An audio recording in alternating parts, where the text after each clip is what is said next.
Hey everybody, what's going on? Hexlex here. Got another Master Duel video for y'all today. So today we're going to be talking once again about Agido Tearlaments. This is going to be sort of our last video for the deck until the next season, which will of course be Post-Banlist. So I am going to definitely be getting in some live games. I'm going to try my best to get in some live games at the start of Season 17, showing off my Post-Banlist build. For the time being, I have replays today. I did try to get some live footage, but particularly when you're in Diamond 1 late in the season, like a lot of people are just kind of like burned out and will end up just like conceding right away as soon as you start to like have the advantage even a little bit, or even if that means like just normal summoning Reinoheart or something like that. So yeah, it'll be like, you know, I'll record for like an hour and a half and have like maybe 2 usable games. So yeah, that's why we're doing replays today, but I am going to definitely be making an effort to get live games in when we turn over to the new Post-Banlist season, which is just a few days away, so definitely look out for that here. But in the meantime, this is still going to be very close, of course, to our Post-Banlist build. Really the only thing I plan on changing in the main deck for sure right now is obviously taking out the Instant Fusion.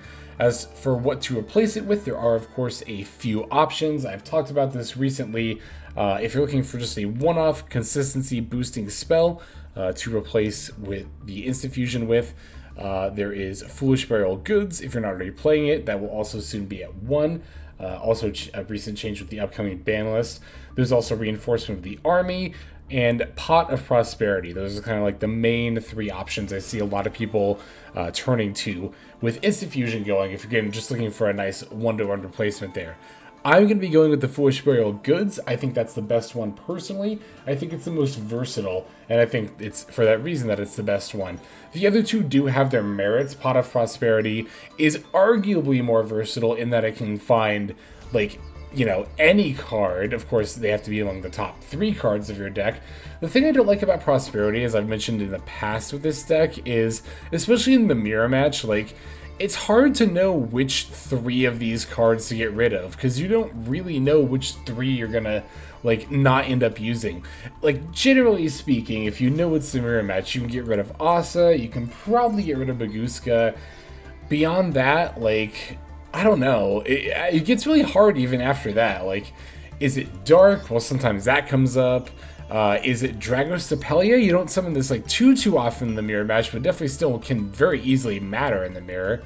You can't really get rid of any of the Zoodiac engine if you don't get rid of the whole engine. You could argue that maybe you don't need this in the mirror match, but it can definitely still very easily come up, especially if you need to go into a Zeus.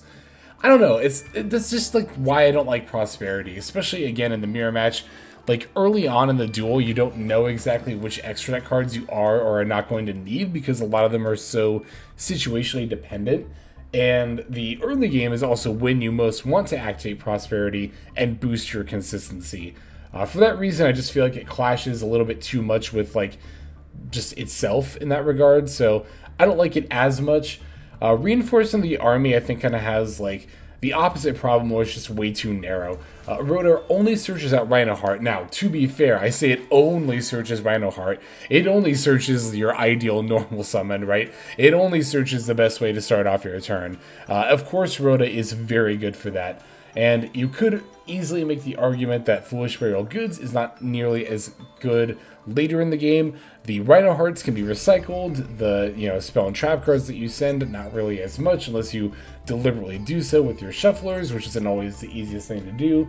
You often need to use all 3 targets in order to send 3 relevant things either from your opponent's graveyard to stop their plays, or, you know, there's more relevant stuff to be shuffling back than just your extra Tearlaments spell and trap cards. So in that regard, I do see why people might prefer Rhoda over Foolish Burial Goods, but again, I value the versatility that Foolish Burial Goods brings, right? Sulliek can be sent to, it will most of the time be sent to search a Reinoheart, but beyond Reinoheart, if you already have one, you can grab a Scheiren, you can grab Havnis if you are just needing a play for your opponent's turn, you can grab Merrli if, like, you know, you don't really have anything else to grab.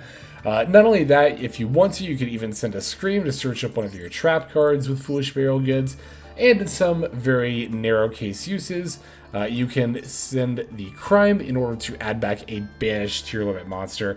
again, I just like the versatility that Foolish Royal Goods provides.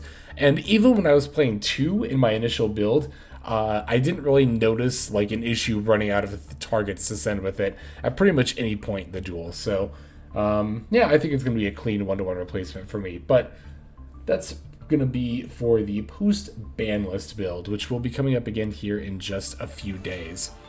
Alright, so I think that about covers everything I wanted to discuss as far as upcoming changes. I do, of course, have some others in mind. Kind of think about trying out Effect Veiler, because I noticed not quite as many people are on triple attack as I expected there to be. Of course, this is still a very common card in this deck, but not so frequent that I'm, just disregarding Veiler as an option as a result. Could see a world where I cut like a DD Crow and maybe even like Cryme or something and try out a couple of Effect Veilers. In addition to Imperm, I really like the Effect Veiler against Kitkallos. There's been a lot of times where Veiler has screwed me when it gets, it gets my Kitkallos, much like Imperm, that can oftentimes just blank your opponent's whole turn. So having additional ways to do that doesn't seem too bad. It's something I'm curious about trying at the very least. But yeah, that's, again, I think the only other thing that I'm really super considering at the moment as far as like strength in this build. Oh, and the extra deck. I do want to take out Aussa and try a different tech card, like another one. Just because, like, this is good for forcing shufflers, but at the same time, you most often just use your own shuffler to do that. Like, there's not many situations where you can link summon an Aussa to target your opponent's Ishizu shuffler, whether it's Mudora or what's the other one, Keldo, and then they activate, and then you do tier limit stuff. Like, it's usually a lot more easy just to like special a Mudora or a Keldo off its own effect and then just do it that way. So yeah, I'm definitely considering something like Dugaress or some other fringe options. We'll see what ends up getting replaced there or what ends up coming in. But yeah, that's about all I have to say for now. So let's go ahead and break the list down card by card, and then we'll look at some gameplay. So we are playing 3 DD Crow, 3 Maxx, 2 Tearlaments Merrli, 2 Tearlaments Havnis, 1 Fairy Tale Snow, 2 Tearlaments Scheiren. We have the 3 Reinoheart, 2 Keldo the Sacred Protector, 3 Mudora the Sword Oracle, 2 Kelbek the Ancient Vanguard, 2 Agido the Ancient Sentinel, 1 Terraforming, 1 Instant Fusion, 3 Triple Tactics Talent, 1 Primeval Planet Perlerino, 3 Tearlaments Scream, 3 Infinite Impermanence, 1 Tearlaments Cryme, and then 2 Tearlaments Sulliek. For the extra deck, we're on 1 Mudragon of the Swamp, 1 Tearlaments Kitkallos, 1 Predaplant Dragostapelia, 1 Tearlaments Rulkallos, 1 Tearlaments Kaliedo-Heart, 1 Abyss Dweller, 1 Zoodiac Drident, 1 Zoodiac Boarbow, 1 Zoodiac Chakanine, 1 number 41 Bagooska, the terribly tired Tapir, 1 Time Thief Redoer, 1 Divine Arsenal AA-ZEUS Sky Thunder, 1 Aussa the Earth Charmer Immovable, 1 Dark the Dark Charmer Gloomy, and then 1 Sprite Elf. There's our list. Let's take a look at our games.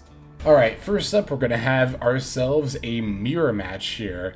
Opponent is on the Shaddoll engine, as well as King of the Swamps and Poly. I guess they're looking to get some last use out of a playset of King of the Swamp there. We're going to take the first turn. Our hand actually isn't great, though, here. I'm going to have to start with Scheiren and really hope that I hit something, but the opponent is going to respond with a Maxx. So they already going to draw off the Scheiren. If I try to special Kitkallos or like Dweller or something afterward, I'm only going to end up getting them more draws. I only end up hitting a Sulliek and an Agido. I am not going to activate the Agido because I don't want to mill my opponent's cards. And let's see. Yep, okay, I managed to pause the time with the triple attack because our opponent used Maxx. We get to activate that as well. So their hand is Mudora, Shaddoll Beast, 2 Tearlaments Heartbeat, which I think is 1 too many. One of these isn't bad, 2 is definitely too much though. Gravekeeper's Trap I've also thought about playing myself. Here though, I'm just going to put back the Mudora. That leaves their hand with Shaddoll Beast, 2 Heartbeat, 1 Gravekeeper's Trap, looking very dead. I don't want to give them a more live hand, so I'm not going to special summon any more this turn. I'm just going to immediately pass. So I know they're more or less in top deck mode. It's great, the information that triple tag gives you, honestly. Even, obviously, putting the card back is the really good part, but even looking at your opponent's hand is such a beneficial side effect to it as well. Opponent's going to set a couple of cards. They flip up a Gravekeeper's Trap. There are 2 unknown factors here. One they drew for turn, one they drew off Shaddoll Beast. Looks like one of those cards was Supreme Seamare, card I'm not particularly thrilled about playing in this deck. And they're going to search up a Kelbek as a result.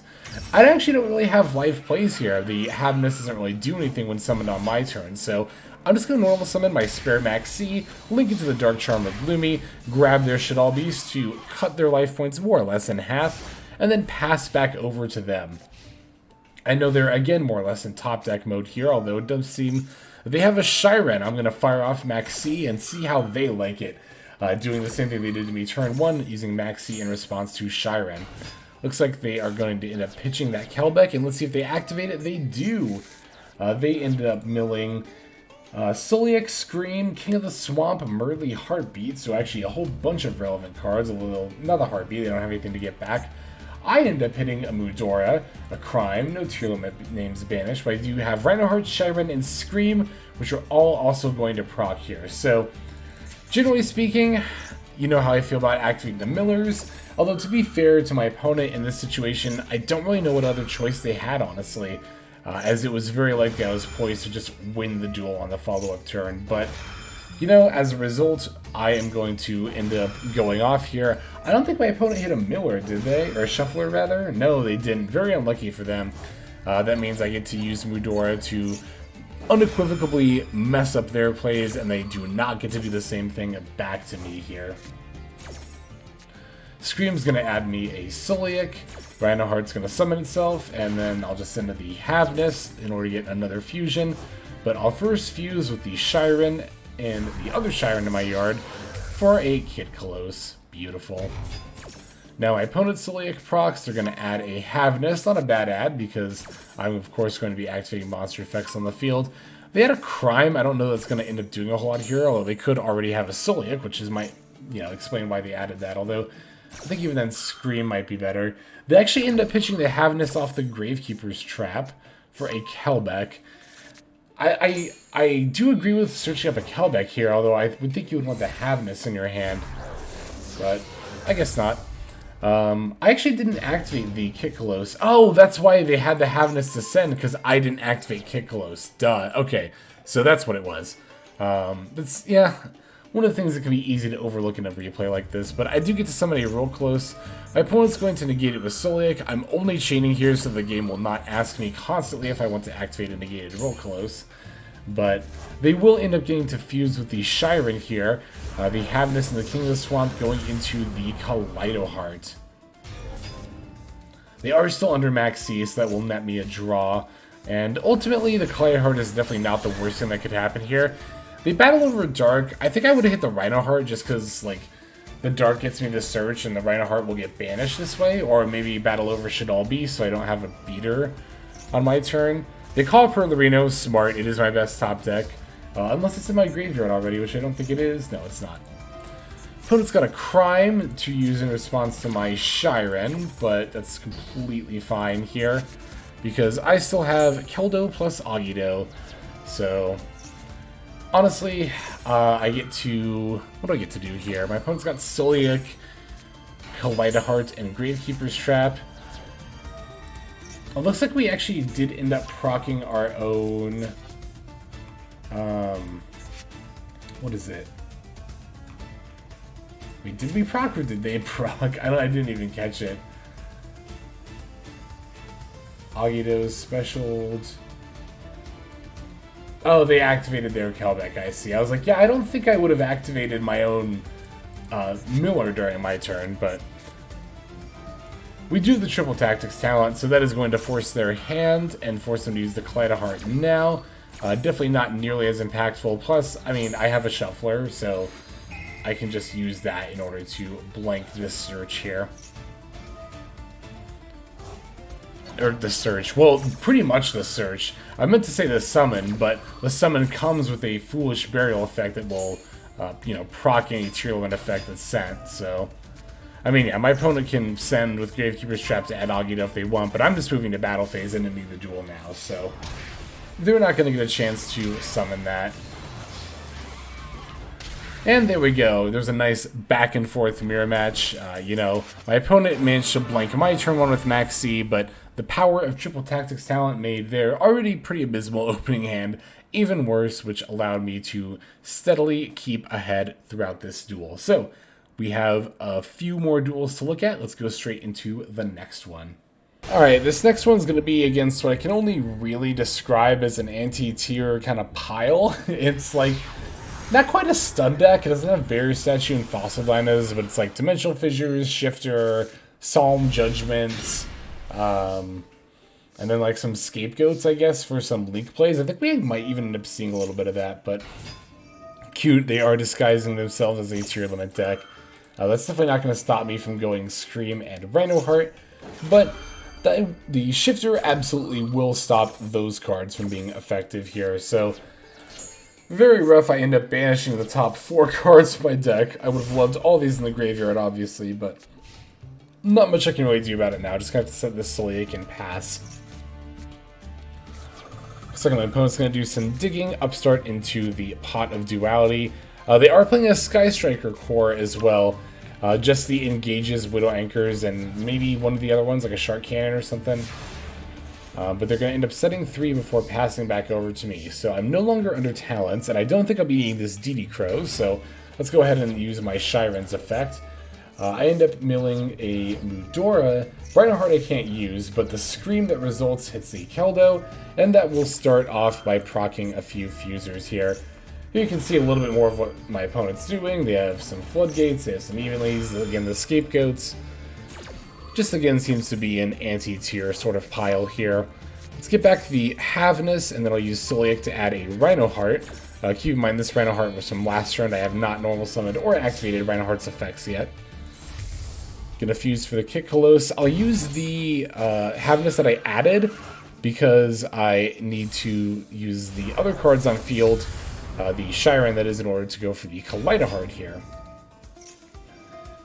Could have ordered this the other way around just to kind of make sure my Kaliedo-Heart doesn't get negated, but I was gonna say, with a background negation, it doesn't really matter anyway. Unfortunately, by milling my opponent, I did actually set up some spells in their graveyard for their Sky Striker plays, so I should have probably been a little bit more conscious of that. I could have used, I think I have a Shuffler. Yeah, I could have used Mudora to put back spells, although, to be fair, in that case, they could have used Widow Anchor preemptively, although I could have tacked on Mudora to the Chain Link. I just wasn't thinking about it, honestly. From there, though, I'm just going to roll summon into the Reinoheart, and that's going to do it. I mean, my opponent's just going to concede at that point, because from there, you know, I can send another Fuser, so I have Fusion plays, I have 2 level 4s on board, so I have, like, Xyz and or Zeus plays if I really want them. I could just go for a Time Thief Redoer. I'm already way ahead in card advantage, and I think my opponent has already realized all of this. So that's going to be it for that duel. Let's go straight into the next one here. Okay, for this one, we're going to find ourselves up against Tearlaments yet again. So we faced a tier, we faced an anti-tier, now we'll face another tier. So goes the tier 0 meta. Alright. Opening hand is looking fantastic. Our opponent does get to go first. We at very least have an Imperm to hopefully stop whatever they're scheming over there. They Mudora and send Agido, which you all know how I feel about doing this. I have to imagine my opponent's hand just doesn't have any other gas in it, although I think even in a situation where like the only monsters in your hand are Mudora and Agido, a lot of the time there, I don't really see a justification for, you know, sending the Agido and then proccing it, blind going first, for the exact reason that you're about to see here. Look at my opponent's mills compared to mine. Mine are much better, but even if they weren't better, the fact that I get to do milling on my turn, or on their turn rather, is much better for me, because it's turn 1. I know I'm not going to lose. They can't battle this turn, so I can mill all I want with no repercussions. Plus, I already hit a Keldo, and a Scream, and a Sulliek, so I have an insane amount of advantage and disruption available to me.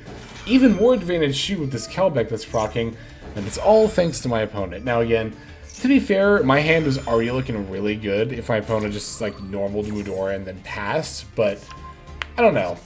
It's a hard sell for me to want to use a Miller on turn 1 blindly like that. Opponent does get to add a Reinoheart as well as a Cryme to their hand, so they will have access to that at the very least. Looks like they're also going to proc their Kelbek. I mean, at this point, it's like you might as well go all in, right? As well as there should always be to draw a card, and a Maxx to draw even more cards. I'm going to throw out this Imperm preemptively on the Mudora here because I am planning on summoning cards, so this Mudora, or this Imperm rather, is not going to be useful very soon coming up here. It'll also force the Mudora a little bit earlier than I think they would have liked. Since they're targeting my Mudora, I'm going to target theirs as well. One of the things that I did, you might have noticed, that I put back their Terraforming. The reason I did that is that their Perlerino is in the graveyard, but sometimes this can backfire on you.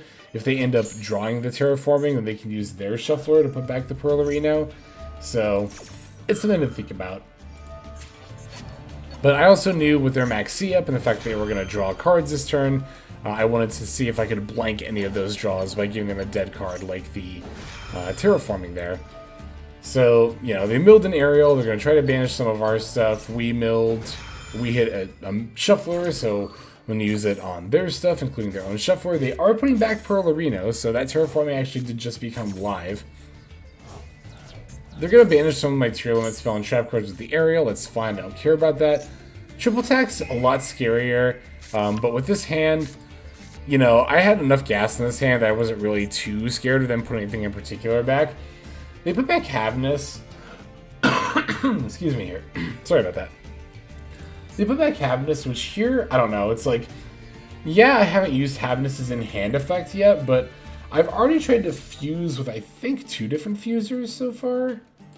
I actually don't know. I just don't really want to go through all this trying to find it, but in any case, I don't know. It's like, I feel like Scheiren might have actually been the hit here. Like, if my opponent passes it back to me, and I don't top deck something relevant with that current hand minus Scheiren, I would have really had to rely on normal summoning Merrli and hoping to hit something off my top 3.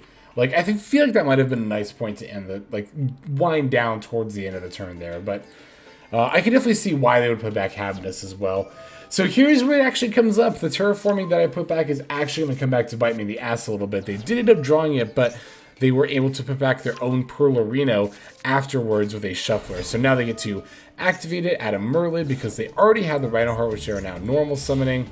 And yeah, I mean, not really a whole lot I can do about it at this stage. I don't have any more disruption. They are now getting their Kitkallos. Looks like they're activating that for the Sulliek, because they already have the Merrli. They added that off the Perlerino.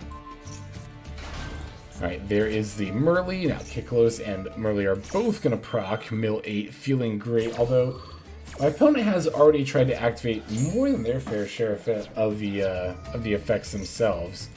So yeah, out of that mill 8, the only thing that they actually hit that was still relevant was Squamata.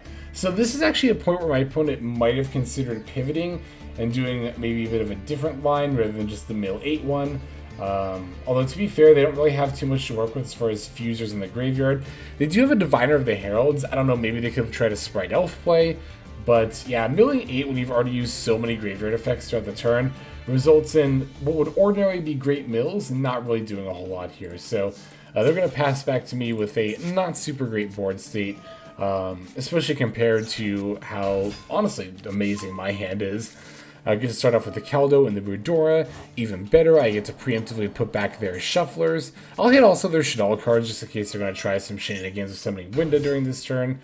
But now I get to special Scheiren by sending the Merrli, milling 3 cards. I don't really hit anything relevant. I did hit Agido, but of course, as discussed many times in this video alone, I am not going to be activating that.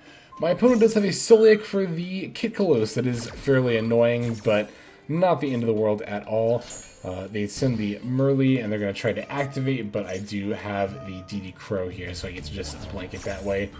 I also have a normal summon still, so I get to normal summon this Kelbek potentially and do some Xyz shenanigans here. I'm going to overlay for an Abyss Dweller, and then after that I'm going to activate the effect because I'm going to battle with said Dweller, and then of course the Kitkallos as well, and then I'm going into Zeus. Zeus will not only blow up their field, but also mine as well. Because I've used Dweller, their Sulliek won't activate, neither will their face down Cryme, if that's what that is, which it does end up being. You might have noticed I also set my own Sulliek, that way I could get a search and a mill here, off the cards that got sent off this Zeus, and my opponent's just going to concede at this point, as this Zeus, Dweller into Zeus rather, has put them so far behind that they don't really have a realistic chance of winning. They just have the one card left in their hand and then whatever they top deck. So, and then I, of course, have a Search and a Mill 5 coming up. I will be in a much better spot. All right, we have one more game to look at. Let's go straight into this. And for our final game, we're going to be up against none other than Madolche. So it's that counter to Tearlaments we went over very recently. He'll be taking the first turn, and it's not a good opening hand. We don't really have any relevant plays here. I'm just going to set a Cryme and then pass. We do have a DD Crow and a Maxx going into our opponent's turn. I am going to fire off the Maxx during the draw phase just in case my opponent is on triple attack. They are sending the Mudora with an Orange Herald to negate that. So at this point, I'm thinking it could be the mirror match still, even though Orange Herald doesn't seem quite as much. The Mudora sending the Misting Seedlings is going to give it away, though, that we are not facing the mirror match here. And indeed, the sending of Salon reveals that we're up against Madolche's. Looks like they're going to add a Keldo, so that way they can send it with Misting Seedlings to get an Angeli and try to kick off their plays that way. Of course, we're going to be going into the Abyss Dweller here. I guess our opponent is, rather. Not Abyss Dweller, actually. Exciton Knight. And then battling? I totally forgot about this, but if you're going to be specialing, you know, pre-Madolche combo, you do need to do it before, well, your Madolche combo, because as soon as the Petting Sister is special summoned, you can only use Madolche effects for that turn. Opponent's going for a Zeus, and they're going to try to use their Hoot Cake for their plays, but I'm just going to DD Crow and target the same card that Hoot Cake targets, because it is an and if you do effect, so because they did not banish the card, they do not get to special summon a Madolche monster. Opponent's going to use the Gravekeeper's Trap to call Perlerino. Not quite, but I did get my next best top deck, which is the Reinoheart. So, going to activate Scream and normal summon Reinoheart here. Not even really caring that my opponent has this Zeus, honestly, because Zeus is really only going to proc my own effects. So, I can do a lot of my plays without even having to worry about it at all. Opponent does have a Mudora, which I do have to worry a little bit more about. They are going to be targeting the Merrli, but I have the Cryme, so there's actually no need to be super concerned about that. I am actually going to use the milling effect of this Agido. It's a little risky, but they've already used Mudora, and I know one of their Keldos is under this Zeus, so, you know, I don't really think they're going to hit the one Keldo out of 30 cards if I mill them 5. Oh, that's right, I actually don't end up sending this Agido. I don't know why. It's surely because of some lingering effect of that happened earlier this turn, but that Cryme actually didn't make me send this Agido. I couldn't tell you off the top of my head why that is. Anyway, my opponent's finally triggering the Zeus here, but it's, you know, still not a bad moment for me at all, because I still get my mills, and then I also get to do, you know, the effects of everything that got milled, and the Scream that got sent as well. I already tried to use Merrli this turn, so there is no procking of that, but I will proc this Fairy Tale Snow, which is getting targeted here by this Keldo.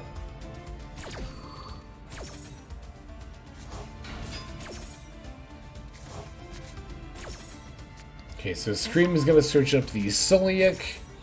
Neither the Havnis nor the Reinoheart are going to activate because of the Keldo, but I will mill 3 with this Scheiren.